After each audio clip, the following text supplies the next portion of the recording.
Welcome back, everyone, to another wonderful episode of the Cryosphere podcast. We don't know if it's going to be wonderful. No, it's That's the our Cryosphere job. chat. And it is the Cryosphere You chat. just literally We're a changed the chat? name on the fly. Okay, Yes, we- it's been we're called done with Cryosphere podcast. chat this whole We're time. done We've with discussed podcast. this. The But it's grander, on the podcast stream. yeah. This is what yeah, happens well, whenever well, Max is this- allowed to Hold on, time talk out. first. This is the Cryosphere podcast, and this is the Cryosphere chat.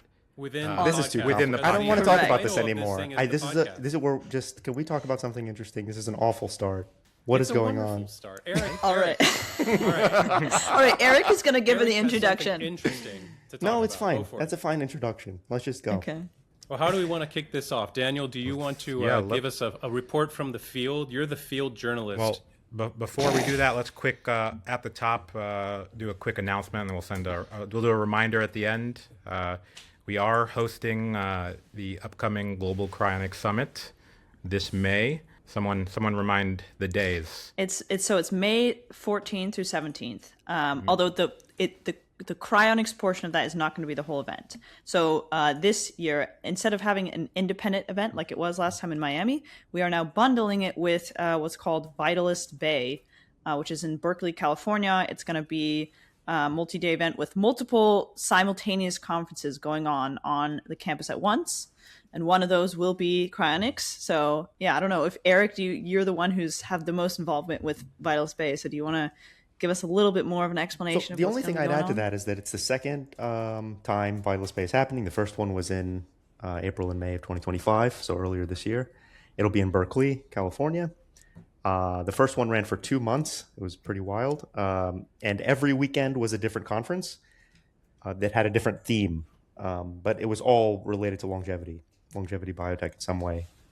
So this time, there's going to be 4 days instead of 2 months. And just about as much conference programming, and other activities going on. So it's going to be jam-packed, very exciting, all longevity-related content, and some of that is going to be cryonics. And yeah, that's the portion that we're gonna run. And yeah, more details will come as they get released publicly. But right now, we know that the core of the conference, this series of conferences is going to be between May 14th and run through May 17th. Yeah, and if you want to receive updates about that, we will include a link in the description where you can join a mailing list so that you make sure you're up to date with all of that. And as some of you may remember, this group here, us mods, also organized the Biostasis conference at Vitalist Bay last year, and that was technically this year. And that is different than what we're doing this time. So this time we're remaking the Global Cryonics Summit. So whereas last time it was really just us helping the Vitalist Bay people figure out the programming for their Biostasis conference, this time we're going to be taking a bit more ownership and control, and also making sure all of our community members show up. So this really is the Global Cryonics Summit at Vitalist Bay. Woo woo. Sorry, I'm trying to. I felt Should we like all do that at the same time then? I felt like it peaked, but we didn't have like a Right. It didn't like there wasn't a proper crescendoing, so I felt like I had to add that. So that's what that was. That was an attempt at that. Sorry. Okay, well, listen, I'll try. Let me try to add some actual substance. So for people that weren't familiar with Vitalist Bay, one of the cool things about it is that it's they call it Light Haven. It's kind of campus with a lot of different rooms and different areas where you can have stages. And also last year they had a sauna, they had a DEXA scan, they had different areas where you could get your blood drawn and tested. So there are, in addition to the ongoing conferences, there's kind of cool activities that you can do there. There's a lot of space for mingling. So I think it'll be kind of cool environment and had additional benefits to then just having a conference center. Okay, so what do we want to? What's happening in the world of cryonics? I'm most Well- excited to hear about Biostasis. Oregon. Yeah, you were in Oregon, Daniel. You Yes. have I a field was, report. yeah. You have a lot of field reports for us. It's Daniel nice. goes Tell us to what's going on. everything. He He is does. like a cryonics jet Everything. setter. He's engaged. He's everywhere. Not representing when he travels. I don't think his employer just. No, He's just curious. He just wants to know what's going on. He wants to stay at the Yep. edge, which is very cool. Yeah, so this weekend I had traveled to Oregon to visit what some of you may know as Oregon Cryonics, but they have recently changed their name to the Sparks Brain Preservation, and that they are now a non. Wait, is it just that Sparks Brain Preservation? Or is Yeah, there my brain wants to say foundation, Sparks Brain Preservation Foundation. I'm not sure if it is, but on their website it just says Sparks Brain Preservation _ a nonprofit organization. Interesting. I'll find that out if they're going to add the word foundation or if that's an oversight. But yeah, it's called Sparks Brain Preservation, formerly Oregon Cryonics.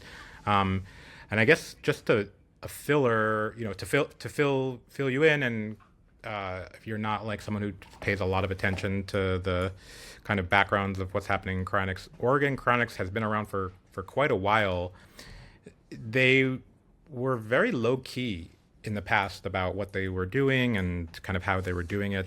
They did kind of chemical preservation with aldehyde, but they weren't accepting new clients for a while, or if they were, it was very local to Oregon, and they weren't really talking a lot about it or trying to get people to flood in.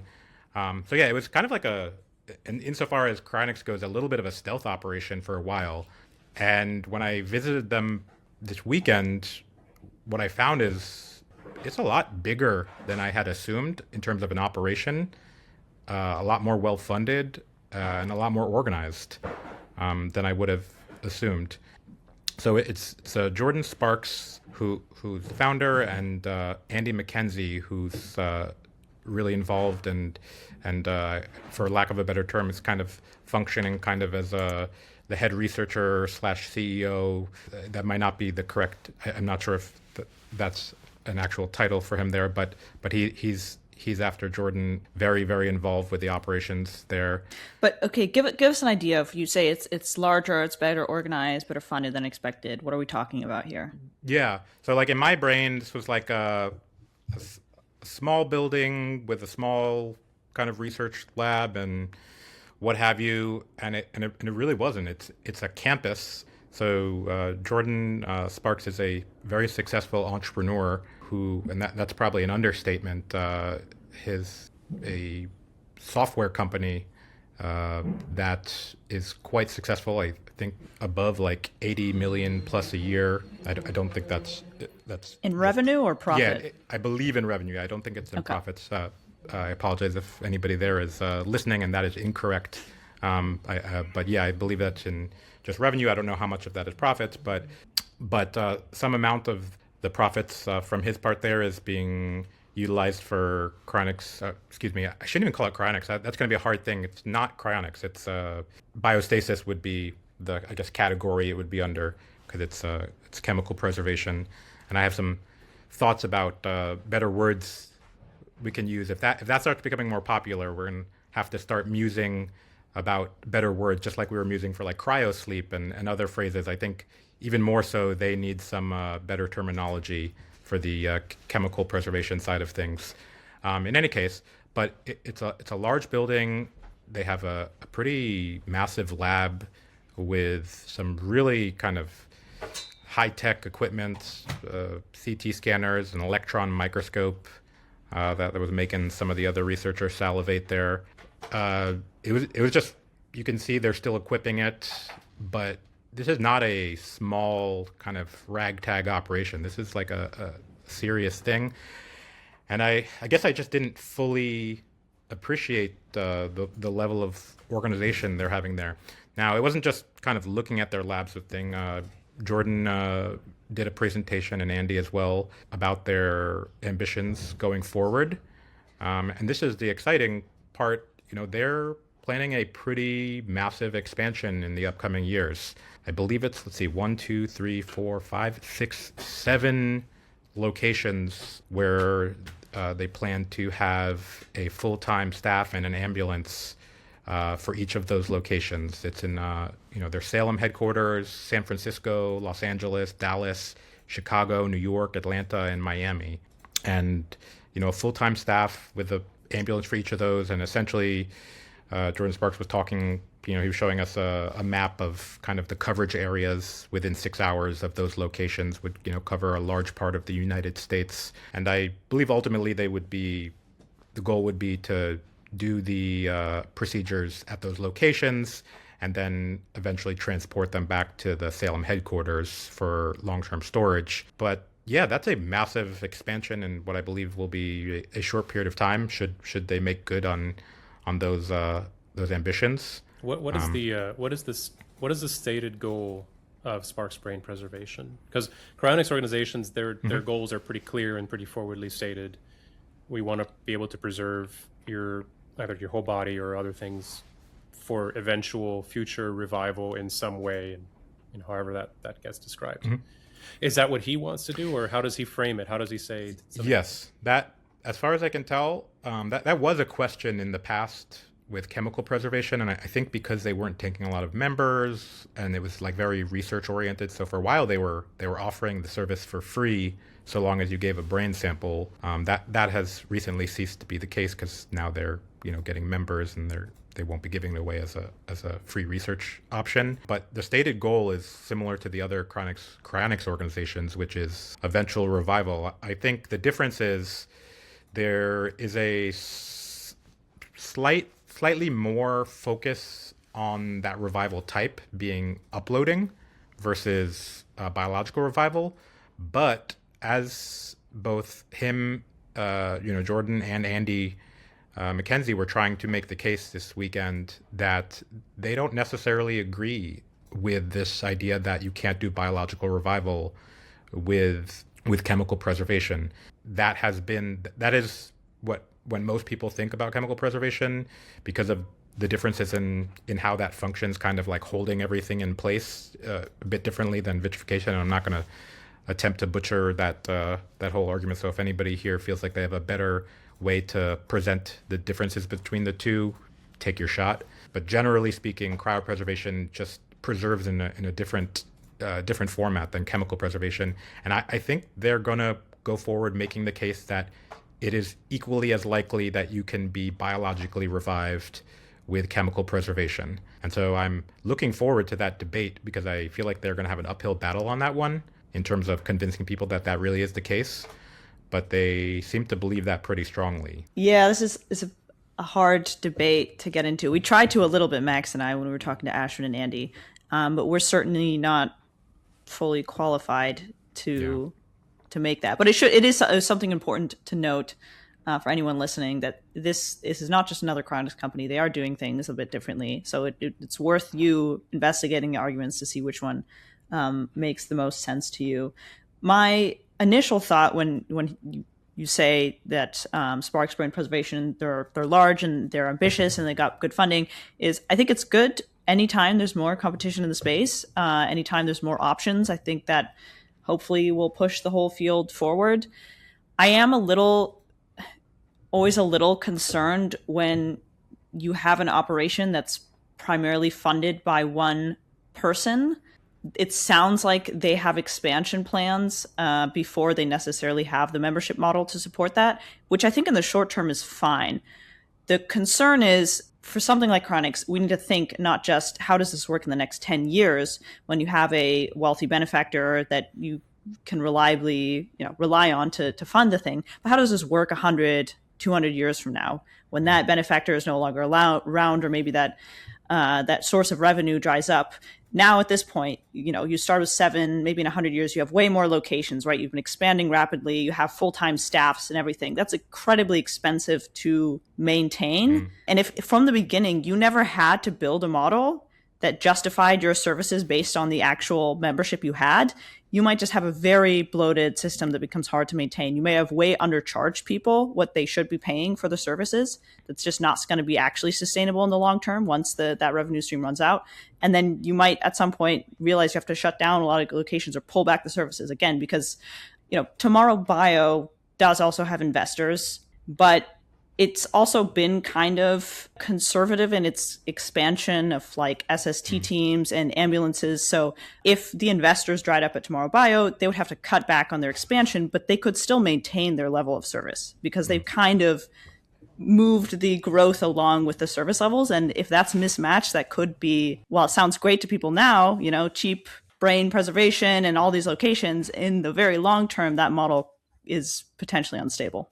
This came up quite a bit with Ashwin in Spain when I was at the Longevity Biotech Fellowship event back in, I guess it was September. So something that he was excited to talk about was infrastructure in cryonics. And so a big part of that is SST, standby stabilization and transport. And an issue is, how do you build up these capacities and like have a way to, because they cost money to maintain and run. You have to staff them. What do you do with them when there's not a case? So, it's like, how do you keep this sustainable? It's like a big problem as far as I can tell. And Ashwin was painting it that way. And I don't have a reason to disagree yet. So yeah, to Becca's point, just this seems very hard to do if you don't have a sustainable business model. Yeah, and it sounds like he's going for the startup model, which is you burn a lot of money early on when you don't have the customers, but you need the infrastructure, and then eventually, maybe in Sparks' case, in 10 years or something like that, when they cross that threshold, then they have a self-sustaining business. And I'm sure he's thought about that, right? I'm sure that's sort of his approach anyway. And thinking about what's going to happen in 100 years, there's no way he's not going to be personally sitting there writing checks in 100 years to keep this thing afloat, right? So well before that, he'll have to have found a way to make it self-sustaining. I don't doubt he is thinking about these things. Like I said, he does not strike me as someone who's just trying to throw money into the void. So I think he is thoughtful on these. I believe.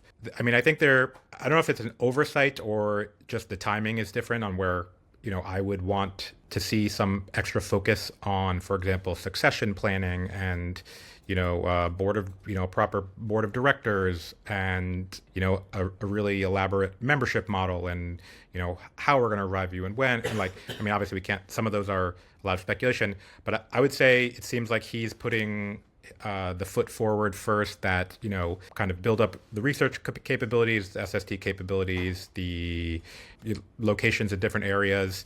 I did have an online conversation with him a while back in which I encouraged him, or I asked him, if he would, how much he's focused on succession planning, and he did mention, it is in the works and he would like to put more thought into it, but it doesn't seem right now that there's like a fully formulated plan there, which I don't think there absolutely needs to be, right? There's not like a patient care trust or any of these things. And I'm not sure if he'll actually even have a patient care trust. I believe in the past he had said he, based off of how much cheaper it is to store chemical preservation, that patient care trust may not be necessary, at least in the same way that, Alcor and Tomorrow Bio do. So yeah, I wish that for me, I would feel like more comfortable if I saw that up front, but I would imagine as he kind of unrolls this in the coming years that he is going to put more focus on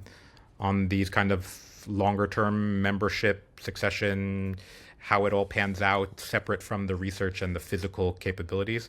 Because I agree, it is a little bit of a fear if I were a member. Actually, I am a member. I did sign up with them after. It's $150 a year, right? Yeah, it's a very it's a very reasonably priced membership. I mean, to be clear, that doesn't include the preservation, right? It doesn't include the preservation. For me, it was a form of just showing my support. And do you think he would come on the podcast? Because I mean, we have a lot of questions, and we're just sort of speculating. I can absolutely invite him or Andy McKenzie or both of them together.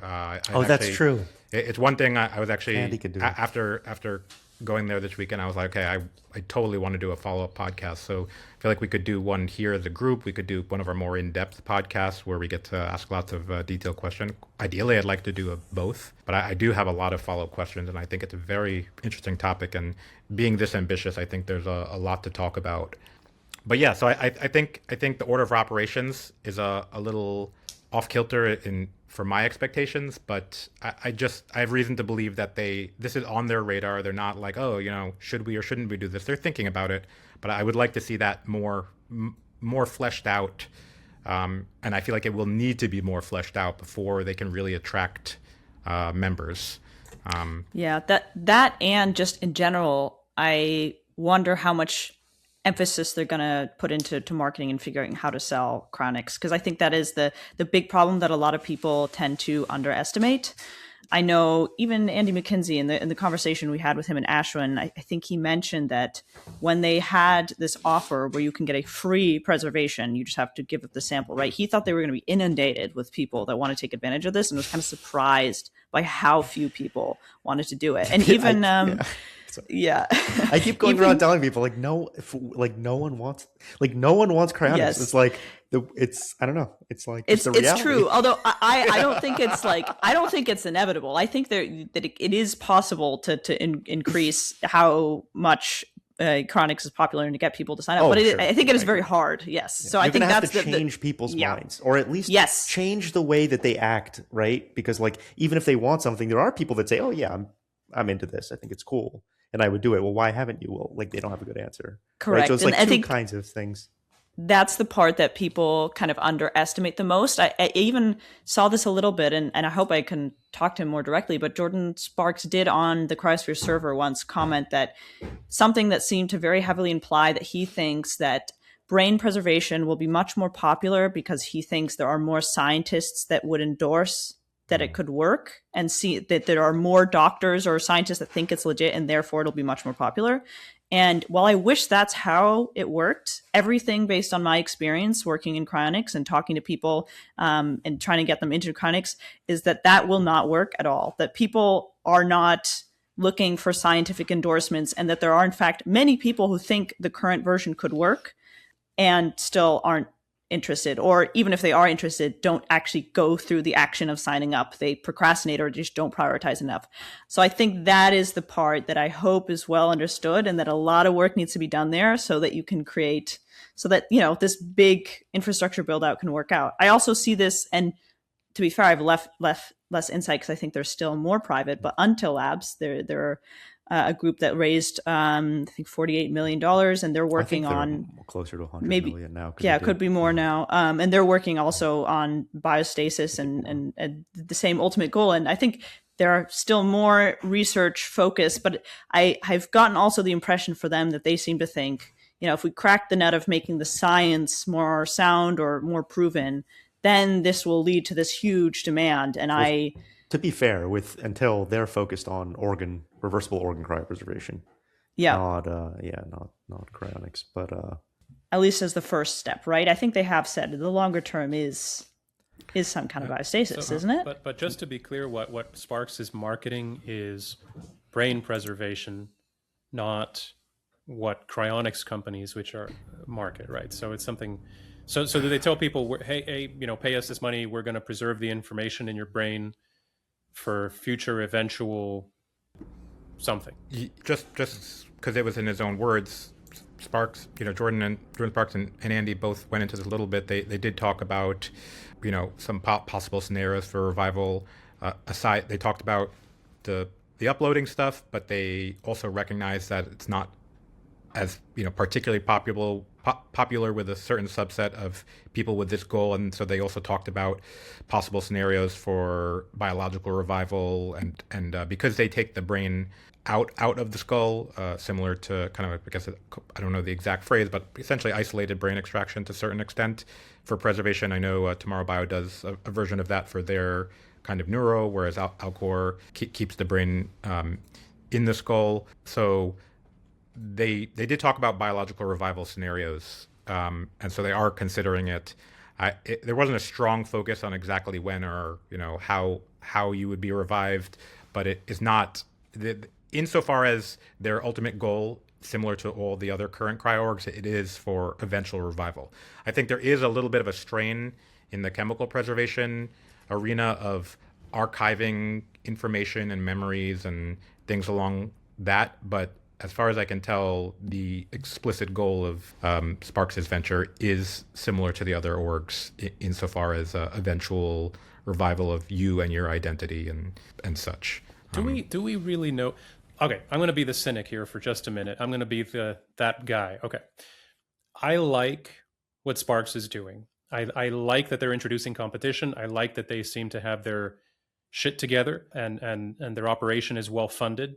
And Jordan Sparks really genuinely seems to care about doing this and to fund it. And that's all great. And I like that. More of that. Yes.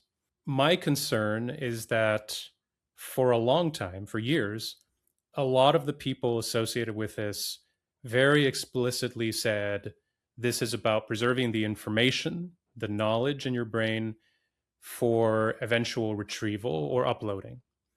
And okay, now here's the cynical part. Okay, so then they hear, or they're doing this, they're pushing forward, they're doing great stuff. They hear people resistant to that. They hear people saying, well, what I care about is kind of coming, revival, like me, revival, and okay, so they hear this and they think, okay, a lot of people seem to really care about this. Now, a cynic might say, well, can we just sort of shoehorn in the idea that, okay, yeah, maybe that'll work. I mean, come on, who knows? Molecular nanotech stuff, going to be really cool. It's like magic. And I mean, if you have magic, yeah, you can get it to work. Sure, revival, yeah, whatever, that's going to work too. And so they can market it to people who have this kind of like, well, I don't know, uploading, that maybe that's like a backup, but my primary is revival. They can then say, sure, you can get that. Lots of hand waving. But as far as I can tell, correct me if I'm wrong, there's nobody working there in a scientific capacity or maybe in any capacity that says my primary interest is in like revival, not uploading. Right, like that's what they want. Like they would see uploading as a distant second to that. Right. So, and again, correct me if I'm wrong, but that makes me a little bit like, it's a convenient argument. And again, I want them to succeed.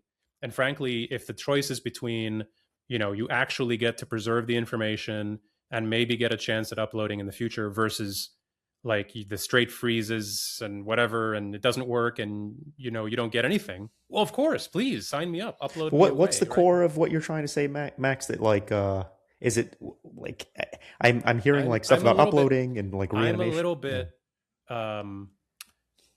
It seems to me like saying this stuff that revival can happen is a little bit of a hand waving at the top in order to appeal to people who are put off by uploading. But in reality, all of them all the people who are working for these organizations philosophically and scientifically are uploaders. Like there's no difference between uploading and revival. So it's like chemofixation. It's like when you're dealing with chemofixation, you can respond to someone with a concern about like a biological reanimation and say, yeah, this could be possible in the future, but you're sort of skeptical of like what's actually going on in their heads because you think they're all like uploaders. I can tell you, like, I don't know, right? I don't know. Andy doesn't give me that impression personally. They also have a page on their website that's called Biological Revival, where they talk about this thing where it's like the relationship between chemofixation and cryonics and how both have challenges because you get damage.